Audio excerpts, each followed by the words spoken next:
His vision was connected with the difficult circumstances of the moment, the same circumstances that drove him to seek the comfort and embrace of solitude and silence that would become a part of his life work while fighting against the threat of an unwanted charge.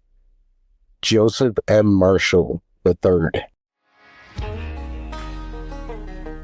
Sometimes life can feel pretty disorienting, as if we find ourselves turned around in the woods. But never fear, because we are never truly lost.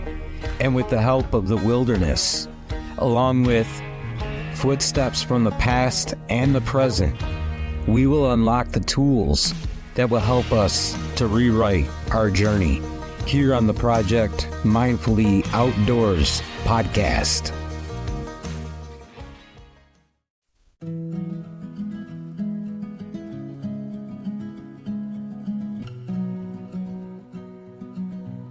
Before CrazyHorse was known for the battles that he fought, before his name carried fear across the plains and held relevance among his people, he was shaped by something quieter. He was shaped by a vision. And this is the story of how a young man named Lighthair came to understand who he was meant to be and how the understanding would guide him into one of the most legendary moments of resistance in the history of the plains. So take a breath. Let the noise of the modern world drift away, because this is the story that begins not with war, but with loss.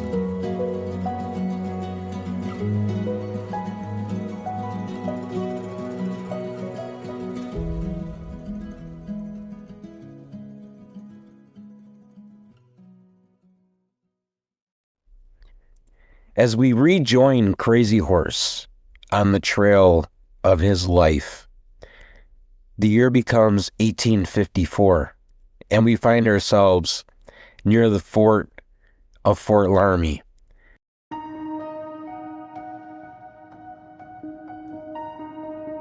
Where a very important situation played out. Because you see, a Lakota man had killed a stray old cow that belonged to immigrants in the area.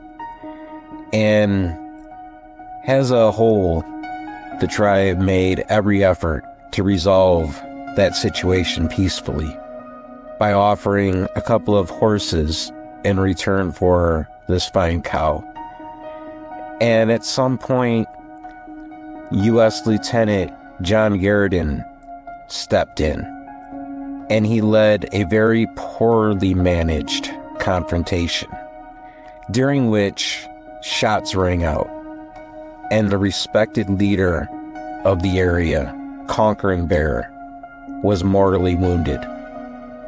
And what followed in the course of those hours is often called the Grattan Fight. And it ended with the death of not only Grattan, but most of his detachment. And of course, a young CrazyHorse bore witness to the entire event.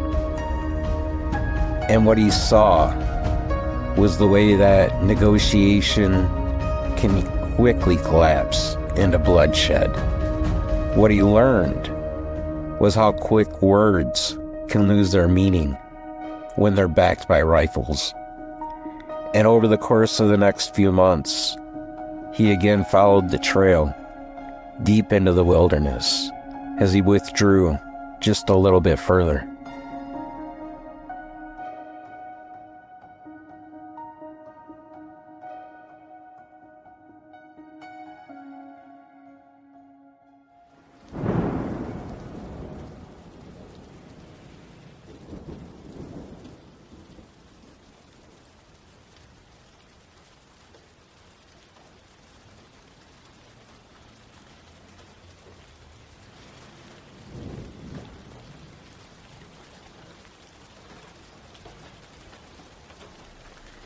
As CrazyHorse moved deeper and deeper into the wilderness, he carried with him no food nor water. This, however, was not a desperate attempt to find an escape. Instead, it was fueled by inner intention. For days, he endured hunger and exhaustion until he reached a point where the boundary between body and spirit became thin. And it was on that very point that a vision came to CrazyHorse. And in that vision, a rider appeared, moving swiftly across the land. He wore no war bonnet. His hair flowed loose, and his face bore a single lightning mark. Hail fell all around him, yet the rider was untouched. As bullets passed all around him, again the rider remained unharmed.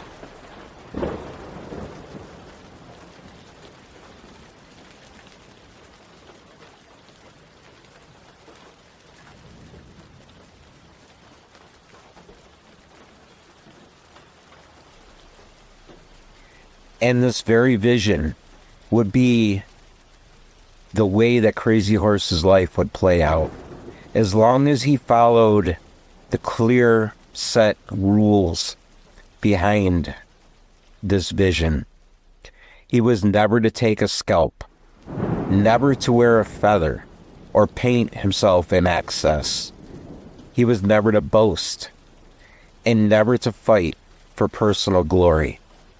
Instead, he was to protect the people, to put them before himself. And when CrazyHorse returned to his village, the elders recognized that there was a new weight he was carrying. For from this point forward, his life was no longer his own.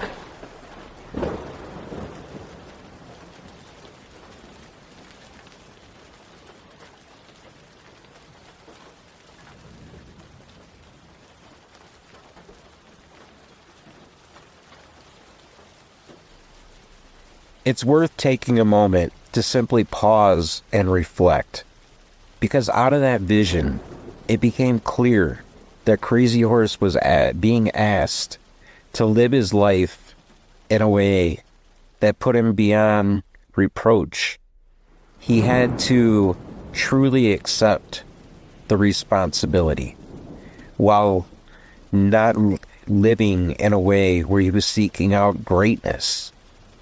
You know, in a world today that celebrates self-promotion, the idea that comes from the power in the way that he lived his life beyond those simple reproaches can teach us that ability that still lays within us to live within restraint.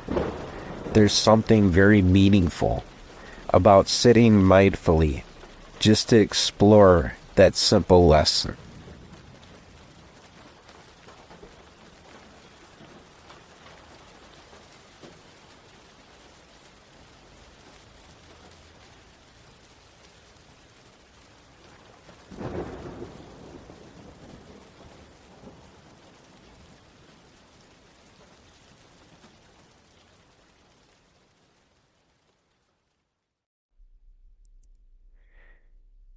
This episode is brought to you by my friends at blackbeardfirestarter.com.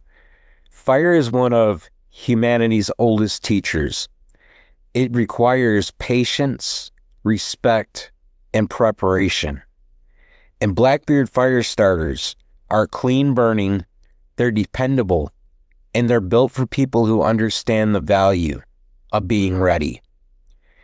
Whether you're deep in the back country or you're grounding yourself around a quiet campfire, if you visit blackbeard.com or hit the link in the show notes and use promo code mindfully, you can receive a special discount from Blackbeard Fire Starters. Now let's get back to the trail.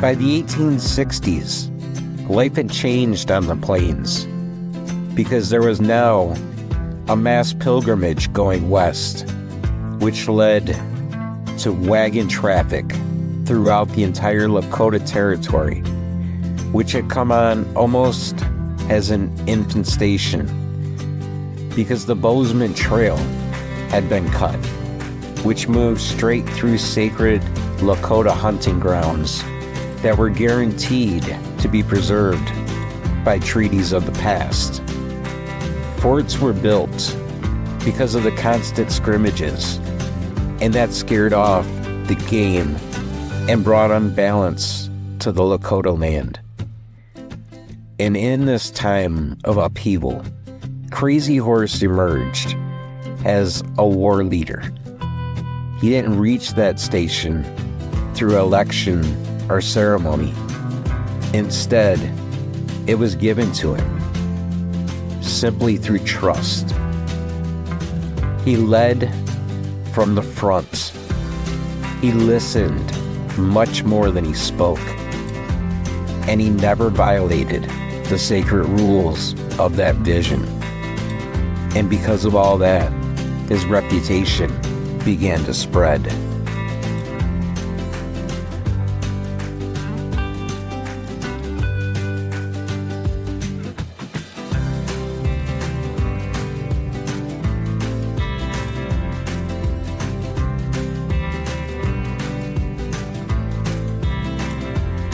And on July 26, 1865, near Platte Bridge Station in current present-day Wyoming, the Lakota and the Cheyenne warriors set a trap. They targeted the U.S. soldiers who were guarding key crossing points along the Oregon Trail. CrazyHorse led a small group of decoys who moved in close. They moved fast, and they rode fearless. They taunted U.S. Lieutenant Casper Collins to take his group of soldiers out in pursuit. And they chased them until the trap was finally sprung. Warriors surged from the concealment around the soldiers. Collins was killed, and the entire division was overwhelmed. Lakota tradition remembers this as the Battle of 100 in Hand, and it's a reference to the amount of people that were counted, the weapons that were taken, the enemies that were struck down in close combat. For the Lakota, it wasn't a slaughter. It was a precise, resilient way to make a statement.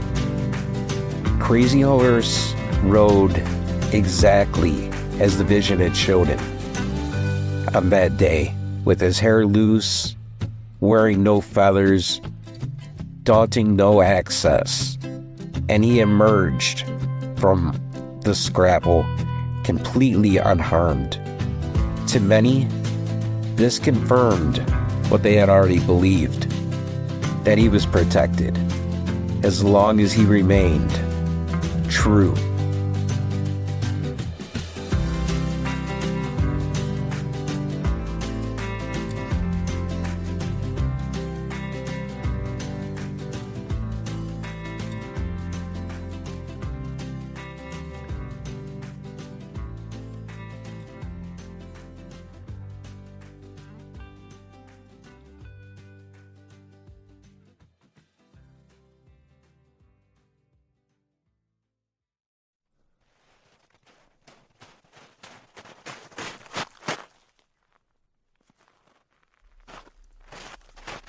This episode is brought to you by the support of my friends at Mystery Ranch Backpacks.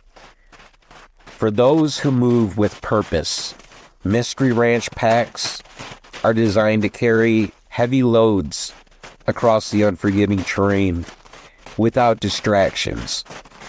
Because when you're walking a long road, what you carry and how you carry it matters.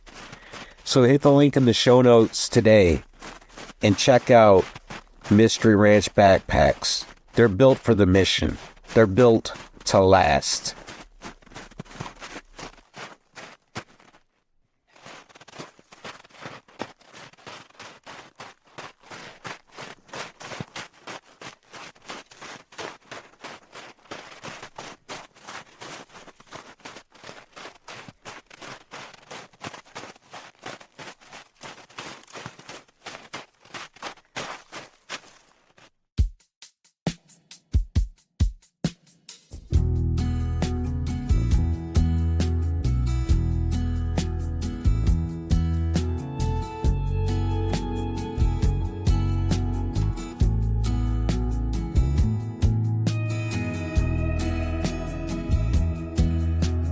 Following the battle of 100 in hand, CrazyHorse again did not celebrate. He did not have interest in claiming trophies. Instead, his interest simply returned back to the people. His authority, it didn't come from the victory count. It came through alignment. The vision still guided him. And the long road that he walked honored it. And alongside him followed many others. Not because he demanded their loyalty, but because he embodied something that was rare: integrity under pressure.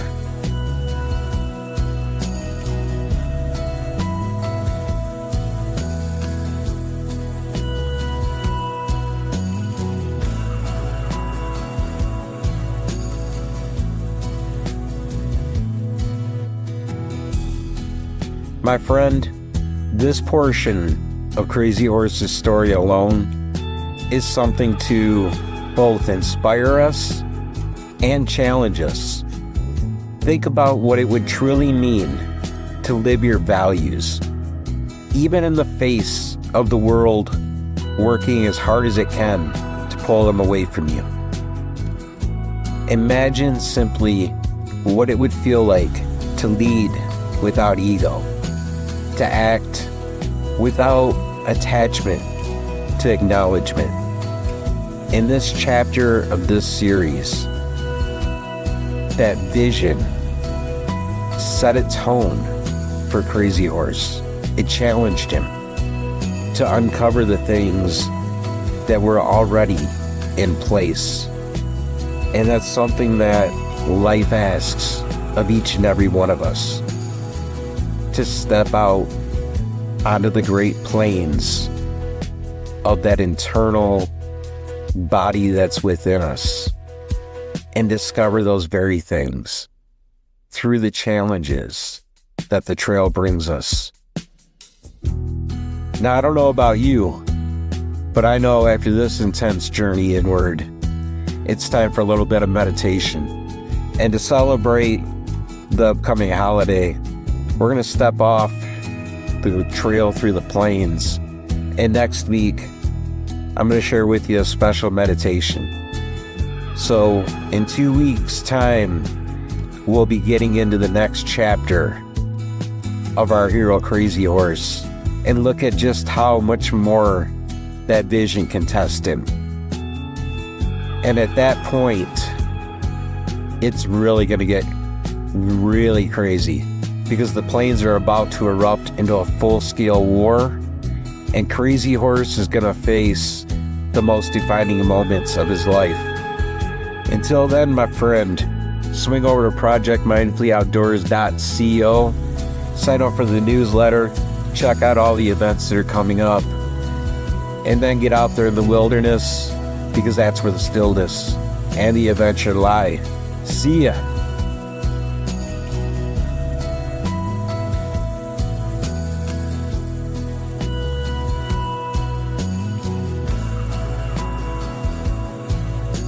Thank you for listening to the Project Mindfully Outdoors podcast. Please remember to subscribe to the show and visit www.projectmindfuloutdoors.co for more.